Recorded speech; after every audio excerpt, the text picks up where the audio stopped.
E o ministro do Supremo Tribunal Federal, Flávio Dino, liberou o repasse de emendas parlamentares para 3 das 13 ONGs que haviam sido impedidas de receber os valores indicados por falta de transparência sobre os recursos. A Controladoria Geral da União afirmou que as ONGs que mais receberam repasses não tinham apresentado dados sobre onde aplicaram o dinheiro que receberam. Agora, em uma nova nota técnica, a AGU atestou, a CGU, a Controladoria Geral da União, atestou que as organizações atualizaram os requisitos de transparência e a divulgação de informações sobre a aplicação das verbas. Priscila Silveira, com o país tendo que aumentar juros para conter a inflação, para controlar o déficit público, é hora de gastar dinheiro mandando para ONGs que têm transparências duvidosas em seus procedimentos? Capês, a gente está falando isso desde o ano passado, não tem como. A gente fala aqui de corte de gastos, os alimentos subindo, a gente precisa diminuir e, mais uma vez, essa moeda de troca, e aqui eu quero deixar registrado que era para ser uma coisa importante para ser feito com o nosso dinheiro, para as pessoas que precisam e acaba aí não tendo a mínima transparência. Eu não estou falando sobre todos. Veja, olha a que ponto nós chegamos. Ter que suspender a destinação dessas verbas, dessas emendas, porque eles não estavam colocando para onde elas iriam e queriam, inclusive, se rebelar de alguma maneira quando houve a suspensão em 3 de janeiro pelo ministro Flávio Dino. Em que sentido que eu falo de se rebelarem?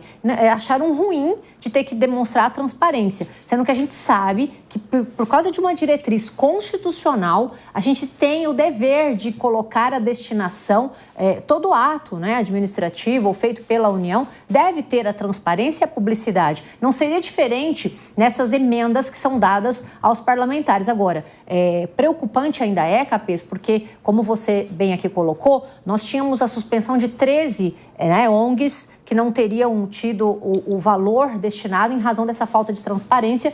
E na data de hoje, apenas 3 colocaram aí a destinação para onde que vai essa verba, o que é um absurdo ter que ser acionado pela Justiça para demonstrar para onde vai um dinheiro que é nosso. Então, eu acho que, na verdade, nós nem deveríamos chegar ao ponto de ter que pedir para a Justiça delimitar uma transparência que já é um desdobramento de todo e qualquer ato que advém da administração pública. Capês? Me permite fazer só um complemento na sua fala aqui, Pedro? Dá licença. É importante a nossa audiência ter a informação de que o Brasil tem centenas de ONGs que recebem emendas parlamentares. Não são 13.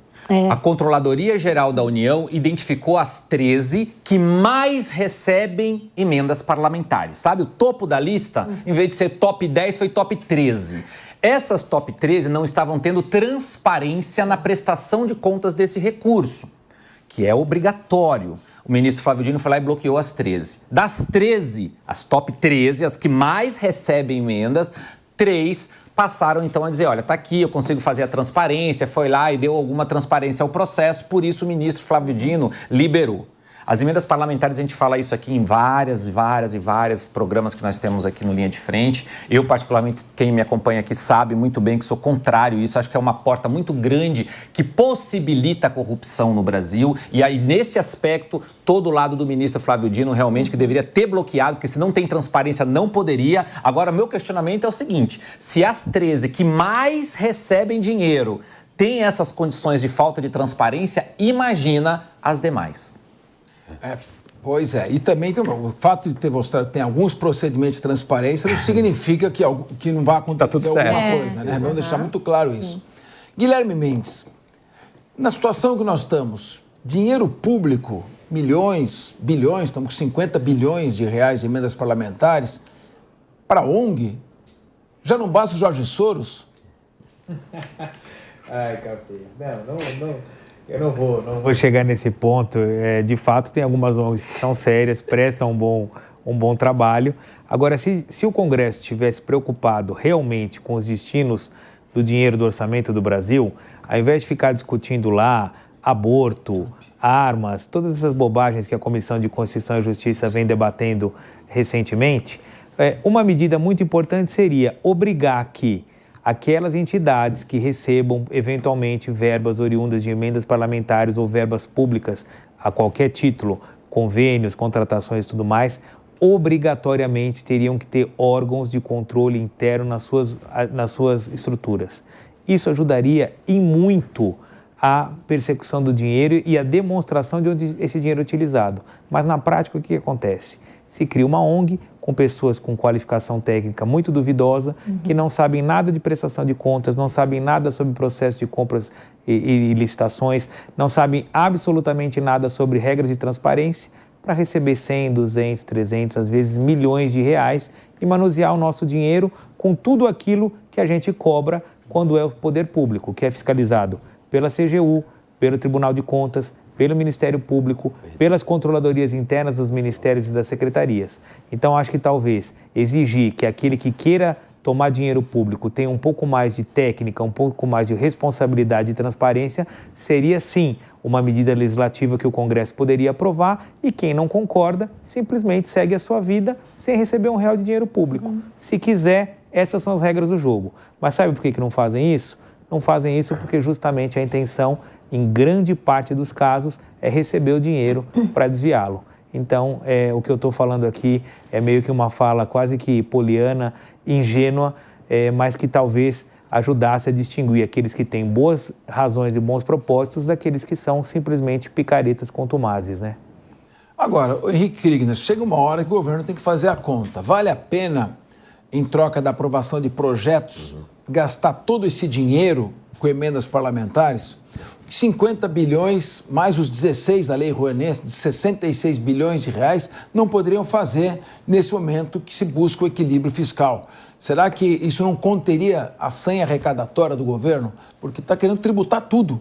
Então, essa questão das emendas parlamentares para estas ONGs, como você vê essa questão? Se não seria o caso já de proibir de vez? Com certeza, Capês. Eu acho que tem um espaço muito grande para a gente discutir dessa maneira, especialmente quando a gente olha a porcentagem de projetos que são feitos, ou de ações, obras, né, também, que são feitas em cada pasta do governo federal. Por exemplo, mais de 50%, quase 60% de todas as questões, todas as obras feitas dentro do Ministério da Saúde são através de emendas parlamentares. Ou seja, isso significa que não tem a questão obrigatória, né, mas também não houve um planejamento por parte do Ministério da Saúde, não houve enfim, a sequência aí, na verdade, fugiu a palavra agora, daquilo que foi estabelecido como prioridade pelo governo federal. Foi uma determinação de um parlamentar e que agora o Ministério da Saúde vai ter que, então, dar ali a concretude. Então, isso se repete também em outras pastas, como a da educação, a questão da infraestrutura, também outras pastas aí de relevância um pouco em segundo plano aí. Então, dessa maneira, a gente pergunta, quem é que está governando de fato o país? Quem é que está escolhendo quais são as áreas prioritárias e quais são as obras que devem ser realizadas e como elas devem ser realizadas? Quem é que está colocando os projetos em execução? É o executivo que tem a competência constitucional para isso? Ou é o legislativo que agora encontra nos 50 bilhões de emenda parlamentar toda a margem para poder realizar dessa maneira? Então, fica realmente uma bagunça. É uma moeda de troca para se aprovar projetos, para ter sustentação dentro do Congresso, mas também é uma moeda de troca que custa muito caro para a população brasileira. Se esse é um governo que tem prioridades, se esse é um governo que tem, de fato, um projeto de país, então ele não pode trabalhar dessa maneira. O que fica claro é que não tem. O projeto é de poder e não de país, né?